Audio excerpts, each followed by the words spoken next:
Hello chickies, welcome to the Fully Booked Penguin channel. I am Hannah and today we're getting into our March TBR.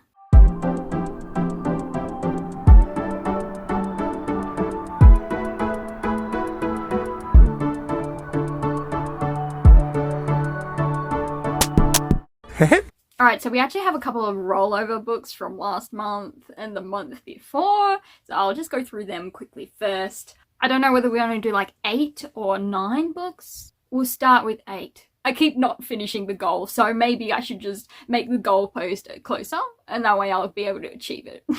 For our first book, we actually have Drake Hall by Christina Baehr. It is the second book in the Secrets of Ormdale series. This follows Edith, who is originally the daughter of like a minister, and she goes to sort out some inheritance stuff, and then she ends up staying at the Abbey where her cousin and that lives. And there's a neighbor called Drake, I don't recall his first name. Anyway, and she discovers at this abbey that there are dragons and that she may have a little secret blood in her. And through this, she does in fact become the Dragon Keeper. So she's there to watch over the dragons and make sure nobody from the outside world who doesn't know dragons exist don't come and steal the dragons for their own nefarious deeds. That is Drake Hall. That is book 1. And the other rollover one is K.M. Shea's Crown of Moonlight, which is the second book in the Court of Midnight and Deception trilogy. In that we're following, I believe her name is Layla. I keep getting it wrong, but we're going to go with Layla. And she has recently become queen, then married her assassin, and now has to figure out how to heal her court because it's kind of run down and the boundary keeps encroaching on her little court. So she's trying to fix that while also speaking to all the little critters, the fake critters, which is cute. Yeah, that's that one. We are going to go back to our jar, mainly because I have no originality, as I said last time. But I also realized tons of other people also do the TBR jar. Do they have more of a, like, TBR tray to choose from also? Yes, but I haven't gone around to that. So I just have the jar and then I go on a search far and wide through the bookshelves, like a little journey, to try and find a book that matches. We're gonna do 6. If I read more, then I'll just get to choose freely. But for now, we have a little blue one. Now, sometimes these do have little tricky ones that are about my book writing instead of reading. But we got a middle grade book, which is in the other room. So we've got some in the other room, which are like Enid Blyton stories, mostly mysteries. But I'm thinking we're going to bring back an old classic, I think. We do have Ranger's Apprentice as well, if I can get it out. So we have Ranger's Apprentice, Oakleaf Bearers by John Flanagan, or I have Trixie Belton, The Mysterious Visitor, which has been on my list several times, I believe. Otherwise, I could finish off my Deltora series. It is the last book in the Deltora series, and it's like short stories, I'm pretty sure.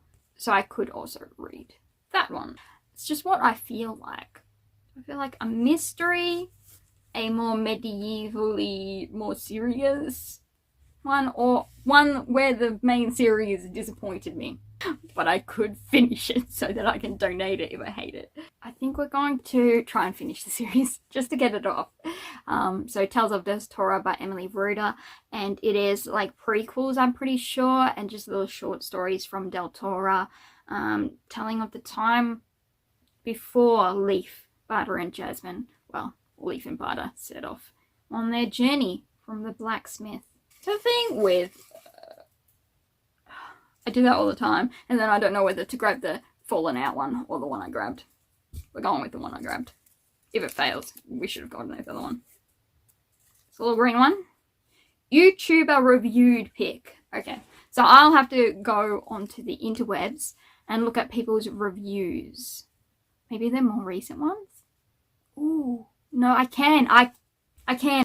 I think one of my heart girlies, as in she has the same sort of level of spice and other tolerability. The same sort of level as me. She tends to go for cozy and wholesome things, so maybe I'll go and check out that. See what she's been reading. I think she has a new video today, actually. So her channel name is Aya's Cottage. She's got a very cozy aesthetic, and so I'm going to go on this one. She's in a reading slump.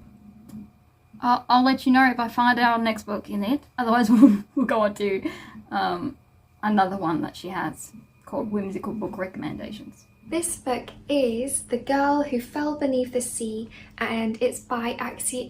This is a YA fantasy story, I think, and it's quite honestly, if a historical K-drama movie met Spirited Away, then I think it would give birth to this book. It's incredibly atmospheric and moody, and there's something so dreamy about it. Oh, I forgot to mention the romance in this book is also very, very endearing as well. So if you love K-dramas, if you love historical K-dramas in particular, and you love Spirited Away, then maybe check The Girl Who Fell Beneath the Sea. So I watched through Aya's Cottage's videos, and I've decided on The Girl Who Fell Beneath the Sea. Aya described it as a sort of young adult fantasy in which a girl decides to jump into the sea instead of her brother's love in order to save her brother from the wrath of the peoples and this sea god. And of course she has a little adventure under the sea, and she said that the romance was really sweet and heartwarming, so I am sold.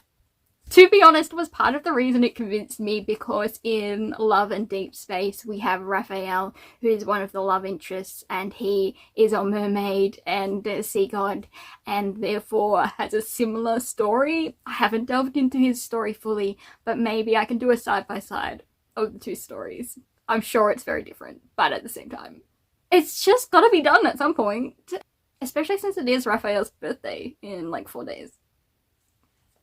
But I have put the book on hold at the library, so I will have to duck by there at some point and pick it up. Once it reaches the library, it has to get sent there first. But yeah, that's that book for us. A little yellow one. A book you haven't read in a long time. That will be out on the other shelf. I mean, I haven't read Anne of Windy Poplars for a long time, but I feel like the end of my Anne binge came. So I think I'm going to just take a break from Anne first. Go and look into that right now for you, later for editing me. To ignore the fact that it's a bit messy. Pretty much everything on these shelves I haven't read in ages.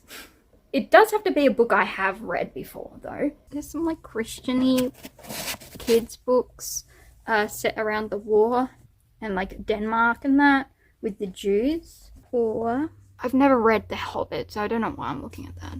We could read The Black Stallion. There's a movie that I used to watch all the time, The Black Stallion. Not to be confused with Black Beauty.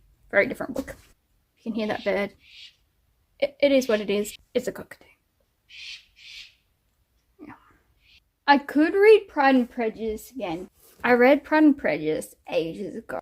And I have had the inkling to rewatch the movies, reread it as well. I think I'm going to go with Pride and Prejudice. Now that I've seen it, I'm like, yes, I do want to read that. So we're going to go with Pride and Prejudice by Jane Austen. It follows Elizabeth, or Lizzie, as sort of the comedic and family aspects of her household, because she is the second eldest of a family of 5 girls. And of course, the mother wants them all married off, so they must go and meet men. And so yeah, it follows these sisters, mainly Lizzie, and the goings on in the family. So we're going to read Pride and Prejudice. Another yellow one. Goodness, I'm getting my B era. A BookTube popular pick. I'll be honest with you, nothing on BookTube/BookTok has really been jumping out at me. Maybe I'll do the new Elsie Silver book. Warning, Elsie Silver books are spicy. They've got like scenes in it. I usually skip over the scenes.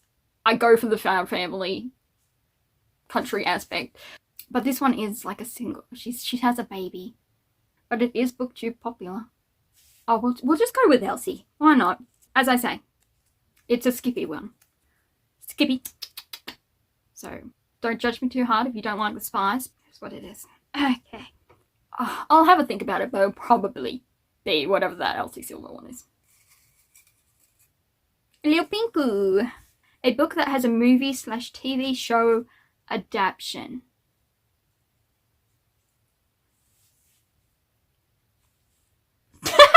You know when I'm up to mischief, i.e. manga, when I have a smile like that.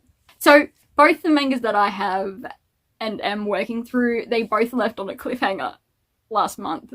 So we have Skip Beat, where we're following Kyoko, who was betrayed by her childhood friend/crush and decided to take revenge by entering the entertainment industry, i.e. as an actress. And then she met her senior, Ren Saruga. Didn't really appreciate her for her taking revenge, but at the same time, he may have connections to past her. And in this one, we would be following Ren as he proves that he can take on the role of a character that he was struggling with in the drama Tsukigomori, or Dark Moon, but because he was failing at the role, because he didn't know how to act out the role of a man in love but restricting himself because of some traumatic and, devious things happening, he was threatened with being fired. So now he has to go through an acting test, which he has made harder upon himself to prove that he can in fact play Katsuki, I believe is the character's name. So that's Skip Beat. We have Yona of the Dawn, where we're following Yona, who is the princess of a kingdom. Her father gets betrayed and killed by a friend of hers, and then she and her bodyguard, Huck, run away to escape, and along the way they discover this legend of the 4 dragons, and they try to track down these dragons and help out the kingdom because it is kind of failing. In this one, Huck is helping out the Fire Tribe, who have an enemy approaching to attack them, but a creepy cult man may have sent one of Yona's friends to lure them into a trap. And so Yona and about half the dragons have been led by the friend towards a trap, and that's where we got left off. So both of these have enemies, and we've got to decide which. Eeny, meeny, miny, mo, catch your finger right toe, if it squeals, let it go, eeny, meeny, miny, mo. We're going with Yona. Excellent. Book number 7. A book that ends in an even number of pages. I kind of want to do a Kindle pick. Number 1, testing out, we have the Runaway Bride and Prejudice, I think we're up to. Let me just make sure it's the right one in the order. We're up to book 4 of the Abby series. And it is, in fact, Runaway Bride and Prejudice. How many pages do you have? It says that has 418 pages. Wow, 418 pages. We're up to Emma Sinclair. Now, out of the 2 authors, I do, in fact, prefer Jenny Proctor's ones so far. What? She has a typo Hall of Fame at the end of her book. Oh, wow. I was so confused. Alright, it does. It ends on 392. For a book that ends in an even number of pages, we have Emma Sinclair's Runaway Bride and Prejudice. Okay, let me look up what this is about. Let me tell you about this romance series. So it follows the Appies, which is a hockey team in like a small town. Currently 3 men have found their brides. This bloke seems to have found his bride too. Oops, no. Don't click on that. Hannah, no! Oh, it is a... Oh.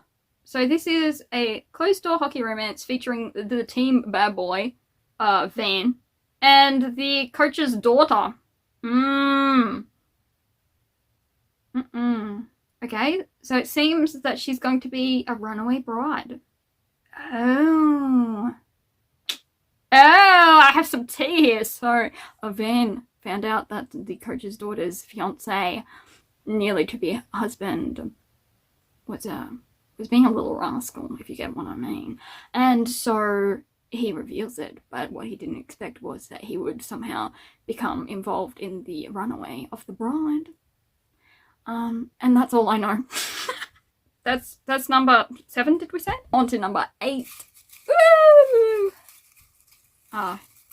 I don't know why I look away when I'm choosing, because I really don't know what's on these. I have short-term memory loss every time. I don't really. I'm undiagnosed if I do. A book series you're in the middle of. That's about 752 books. So we could do Ranger's Apprentice.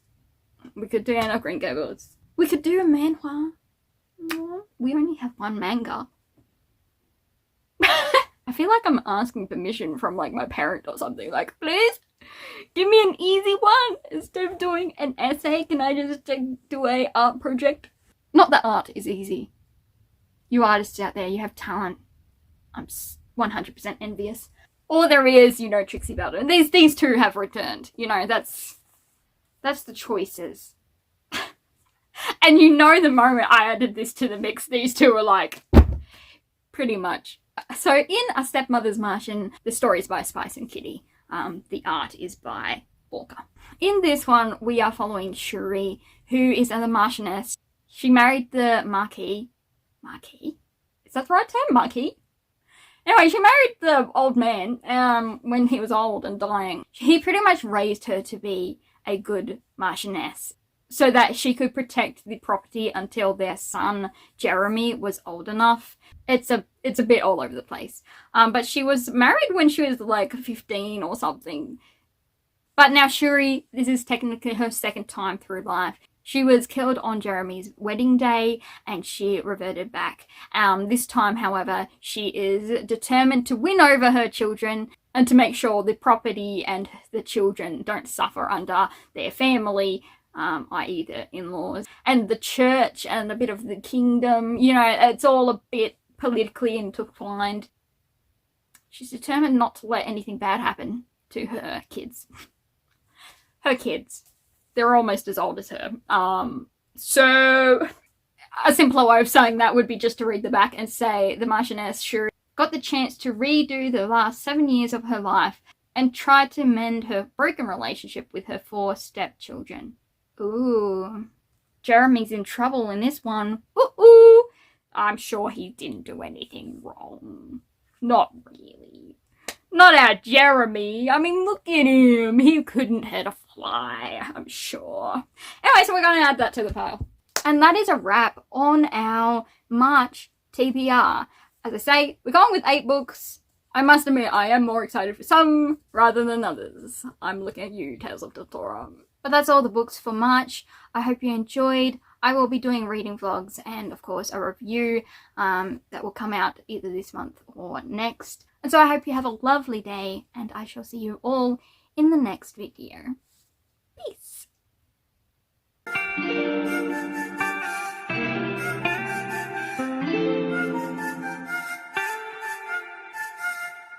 티니 로그 끝.